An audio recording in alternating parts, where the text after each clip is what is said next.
Genesis 26. Ukisoma sasa Mwanzo 26. I'm sorry, we are starting. Ni samee ndio tunatafuta kitu. Genesis 26. Mwanzo sura ya Yes. Genesis 26. Mwanzo sura ya 26. Chapter 12. Mwanzo 26 mstari wa 12. And verse 13. 12 na 13.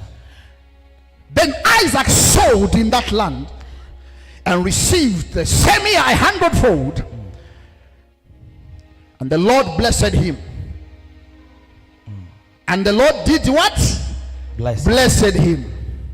So there is something that he did to the land. Kuna kitu ambacho alikifanya kwenye and God blessed him. Na Mungu akambariki. Now look at this. Angalia. After the word of blessing was spoken upon him. Kila baada ya neno la baraka lipotamkwa. What happened to him? Kuna kitu kilitokea. And the man waxed great and went forward, not backward, and grew in what? In grace, until he became very great. Na asema na mtu huyu akawa mkuu, akazidi usitawi, hata akawa mkuu sana.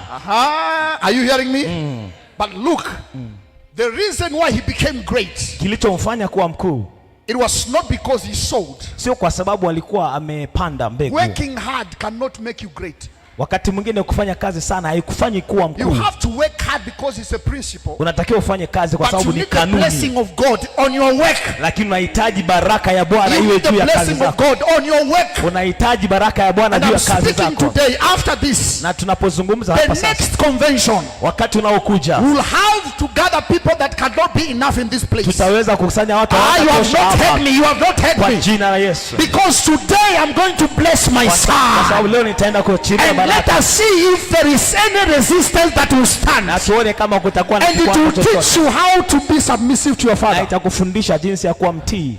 Hallelujah. Amen. Hallelujah. Amen. This is the work that you have done. Hii ni kazi ambayo umeifanya. But I'm here to do my work on him. Na mimi nina kazi yangu nyingine. I want to bring the blessing of God upon him. Na nahitaji kuileta baraka ya Bwana juu yake. Everywhere they will search for you. Kila eneo watakutafuta. They will search for you. Watakutafuta. They will search for you. Watakutafuta. In the mighty name of Jesus. Kwa jina la Yesu. They will search for you. Watakutafuta. In the name of Jesus. Kwa jina la Yesu. Isaac sowed in the land. Isaka akapanda mbegu katika ardhi. He sowed in the land. Akapanda mbegu katika ardhi. And he reaped 100-fold. Na akavuna mara 100. And when God saw, na alipopanda Mungu alipoona, the blessing that I've released upon Isaac is not enough. Mungu akaona hii baraka ambayo nimempa Isaka. Let me bless him even more. Nimbariki zaidi. Hallelujah. Amen. Glory to Jesus. The Bible says that he blessed him. Na Biblia inasema akambariki. And the man waxed great. Na Mungu akafanya moved forward. Na akaendelea mbele. And became very great. Na akawa mtu mkuu sana.